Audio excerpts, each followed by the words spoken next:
Maayong buntag, classmate. Lain na San Domingo, nga milabay sa atong kinabuhi.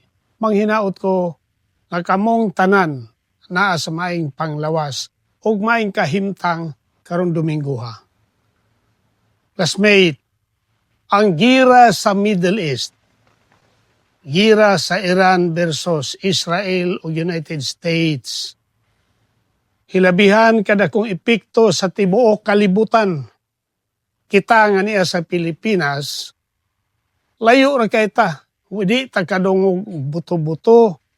Pero mas lawom ang resulta kay dili nato madungog apan atong ma-feel ang kalisod. Tungod kay sa pagkakaron, nagsugod na gyud og krisis. Krisis sa atong panginabuhi. Tungod sa maong gira, ni mahal ang gasolina, ni mahal ang krudo. 80% sa supply sa krudo o gasolina nagikan sa Middle East. Ang problema na to, mamahimong kuwang tag-supply, pagpadagan sa atong ekonomiya, pagpadagan sa atong mga sakyanan.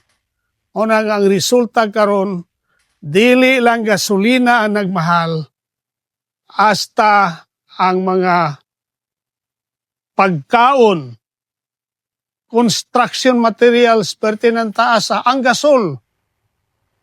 Next week daw, it's more than 20 pesos per kilo ang increase. Problema kining niya mga classmate. Mao na nga gikinahanglan yun na to, ang pulong disiplina. Kung doon na may krisis nga nahitabo, mahimong way problema kung dili magka-krisis ang atong hunahuna.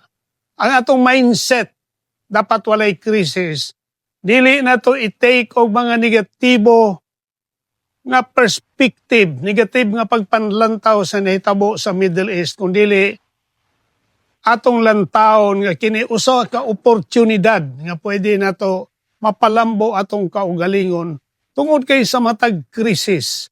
Doon na nay kaakibat nga pwedeng makaayo na to. Dinhi na to masukod kung unsa ta kalig-on, kung unsa ta kahawd nga mosolbad sa mga problema. Kaya ang problema na to karon, una sa tanan ang pagkaon.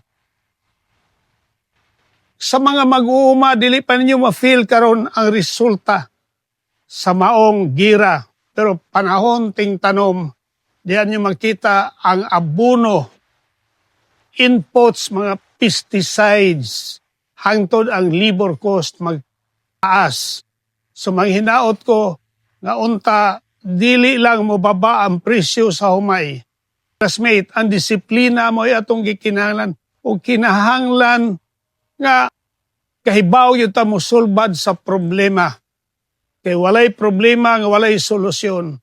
Gikinahanglan na to nga magkugita. Mananom tag gulay, mananom og mga lagutmon sa kaumahan o bisan ata sa may urbanized area. Pwede man ka magtanom og talong diha sa kanang paso lang.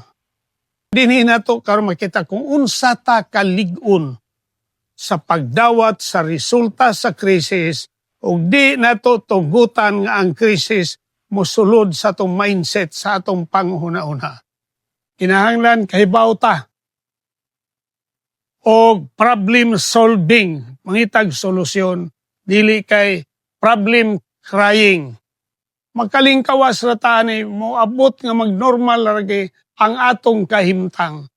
Moabot ra lagi ta nga doon na nay peace. Ang hinungdan sa gira mao man ang gimithi giuna-una nga kalinaw matag tao ning kalibutan. Kaya kay salamat og sa makausap pa.